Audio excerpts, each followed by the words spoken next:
Hey team, welcome back to the channel. Today I just want to take you through a real quick video of the view I get when I'm flying the drone, so the remote control view. I'm not expecting to see an awful lot. I'm going to take it over heat. It would be great to see some kind of wildlife, but middle of the day, everything's kind of warm, so it's just a real quick video to give you an idea of what I see when I fly on the drone. So let's head to the takeoff point and let's get going.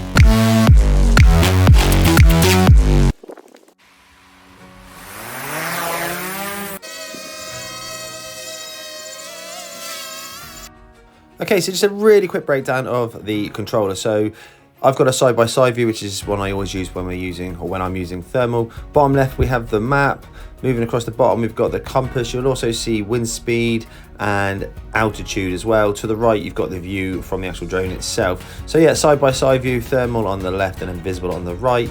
As you make your way up the right-hand side, you have different controls for the camera. So take a picture, record, and then just above that, you have different ways again to control the thermal camera and how to link so that when we zoom out, which we've just done there, both cameras zoom out. So here you can see that we can actually play with different colors depending on what works best for the situation that we are in. Okay, so now I've angled the camera up so we're getting a more forward view of what the drone is seeing. We're currently flying 145 foot. We will increase the altitude a bit later on.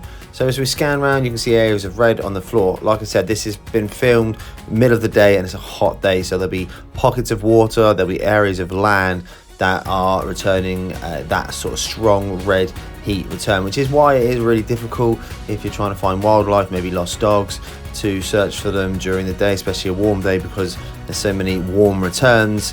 It is hard to identify something, like I say, as small as a dog or wildlife.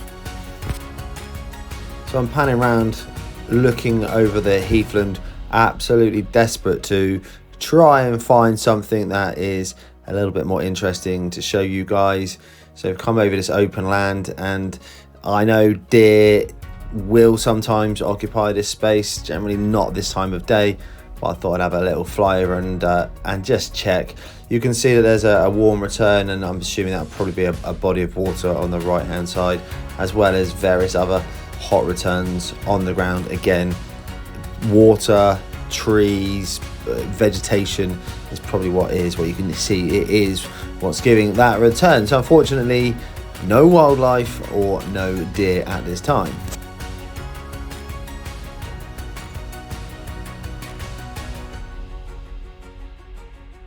So as I continue to search for something, I did come across an area of interest, shall we say. So it was given a return, a heat return. By this point, I realized it wasn't anything that was too exciting, but again, just to show you the capabilities of the camera, we spotted something, we had the opportunity to zoom in to check it out, and then if we were looking for something in particular, to rule it out as an area of interest. So I found another little area of interest. This wasn't actually picked up on thermal. I saw this on the visible camera and was just interested to see what that area that I'm about to zoom in on, what it actually was, what was down there. So like I say, it's an area of interest just because I was being nosy, and I think it actually was maybe a den. Maybe the kids have got together, I don't know, and built some kind of den. That's what I'm going to assume that it was, but yeah, like I say, it was something that I just thought was interesting to show you guys, and well, actually just to have a look myself. As we come to the end of the flight, we thought we'd get a little bit more altitude. As we did, we got a wind warning, so there would have been a gust at that point, which took it past the maximum wind speed limit of 24 miles an hour. So we get a warning. And then just as I was kind of finishing the flight, we got a low battery warning, and the drone went into return to home, which was, to be fair, quite a nice way to finish this video.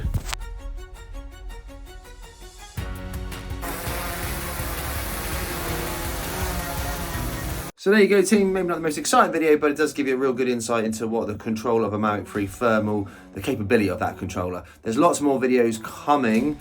We're going to do some reviews. We're going to get some drones in. We're going to do some reviews. And yeah, there's lots of exciting things happening here. So buzzing to bring you more. Got any questions or comments? Stick them in the comment box below. And I will see you on the next video very soon.